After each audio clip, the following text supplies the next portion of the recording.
This is the record of the great Battle of Guldor, between the armies of men and the foul legions of the Goblin King, who dwell deep in the cursed earth beneath the Black Mountain.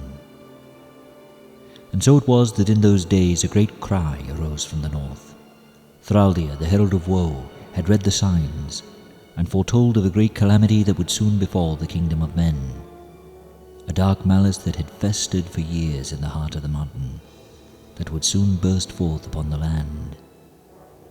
Knowing none would escape the coming storm, the good king gathered his armies about him and marched on the field of Guldor, making all haste to encamp round about the mouth of the caves at the base of the Black Mountain, to meet the goblin legions in battle.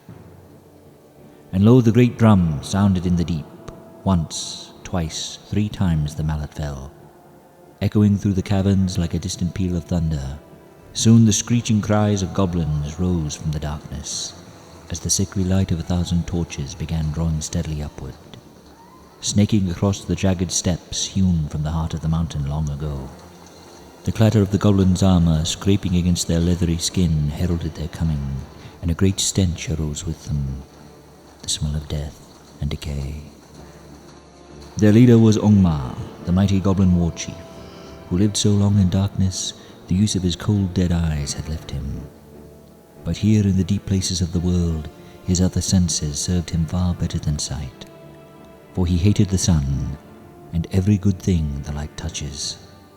Ungmar stood at the head of the company, and raising his sword aloft, cried out in a loud voice, both hateful and bestial, proclaiming a curse upon the armies of men in his foul tongue. And so the fierce battle began.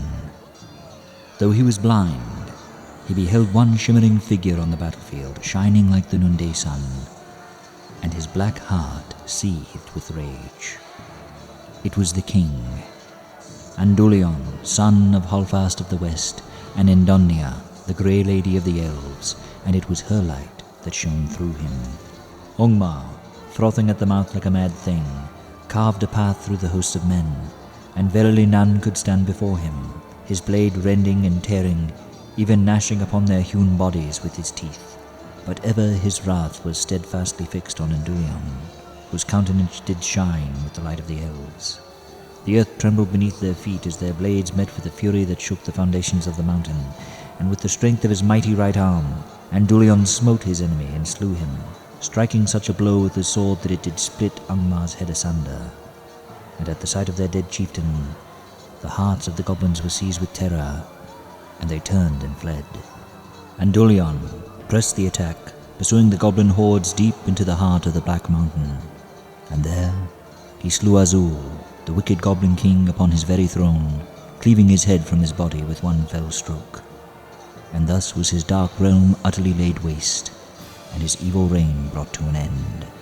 Word of the king's mighty deed spread far and wide across the land, so that even when his sword shattered in battle, his foes dare not draw nigh unto him, for so great and terrible was the fear of him. He was Anduleon, son of Holdfast and Lady Endonia, king of the West.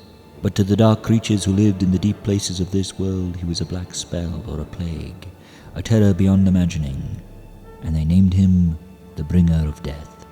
And so the days of peace began, and by, the good king took unto himself the Lady Mara of Ravencroft as his queen, and great was their love for one another. And she bore unto him 3 strong sons, so that the line of his fathers may endure, and their days were greatly blessed.